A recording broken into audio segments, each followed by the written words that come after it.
خوش به حال اون دوستم که تونست این همه ثروت به دست بیاره. حق اون نبود، حق من بود.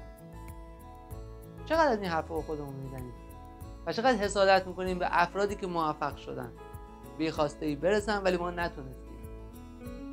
والاس وتلز میگه افرادی که موفق شدن رو شما اینجوری در نظر بگیرید که اونها با کارهای درست به خواسته هاشون رسیدن و جایگاهشون جایگاه درستیه. وقتی که به این فکر کنی که دیگران به شکل نادرستی به خواستشون رسیدن و حقشون نیست و حق توه، اینطوری جلوی پیشرفت خودت رو میگیری. به چیزی داری توجه میکنی که به دردت نمیخوره و احساس بدی رو داری و این احساس بد جلوی پیشرفتت رو میگیره. پس کاری نداریم که بقیه درست رسیدن به خواسته هاشون، از روش ها و راه های درستی رسیدن یا از راه های نادرستی رسیدن. ما اینجوری به خودمون میگیم که دیگران به هر خواسته ای رسیدن، به هر جایی رسیدن، جای درستشون همونجاست. ما خودمون باید تلاش کنیم تا به خواسته هامون برسیم. میدونی وقتی که افکار اینجوری تو سر ما هست، وقتی که افکار این هست که دیگران به فلان خواسته ای رسیدن، حق اون نیست، حق منه، اون حق منو خورده، اینجوری داریم فکر میکنیم، توجهمون به جایی که روی خودمون باشه، روی پیشرفت خودمون باشه، روی کارهایی که خودمون باید انجام بدیم باشه، روی بقیه است.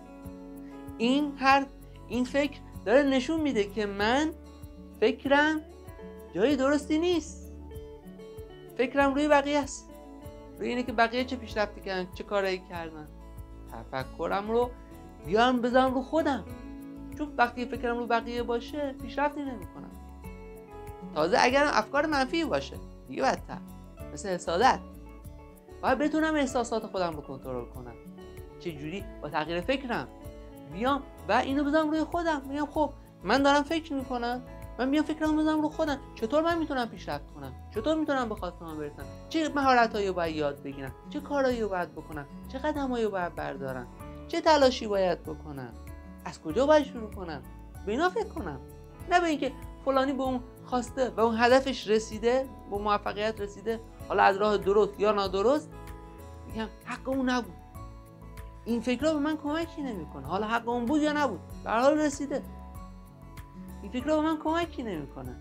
ولی وقتی بیام به این فکر کنم که خودم چه کار میتونم بکنم که به هدفم برسم، چه قدمایی رو باید بردارم، چه تلاشایی رو باید بکنم، اونجوری میتونم کارهای مثبتی انجام بدم و به خواستم برسم.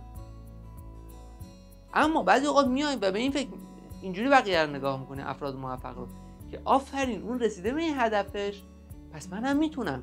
اینجور نگاه کردن به بقیه خیلی هم میتونه کمک کنه.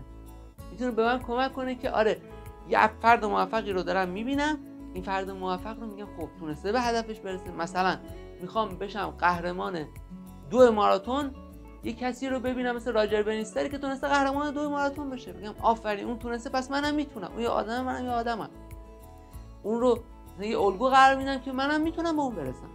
ولی بعضی اوقات میگم نه فلانی به این هدف رسیده، حق اون نبود، حق من بود، حق منو خورده،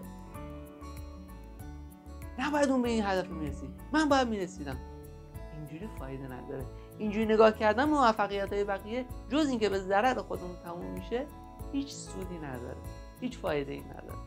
پس میایم تمرکز رو بذاریم روی خودمون، اینجوری بیشتر میتونیم پیشرفت کنیم، بیشتر میتونیم قدم‌های مثبت‌تر و مفیدتری رو برداریم.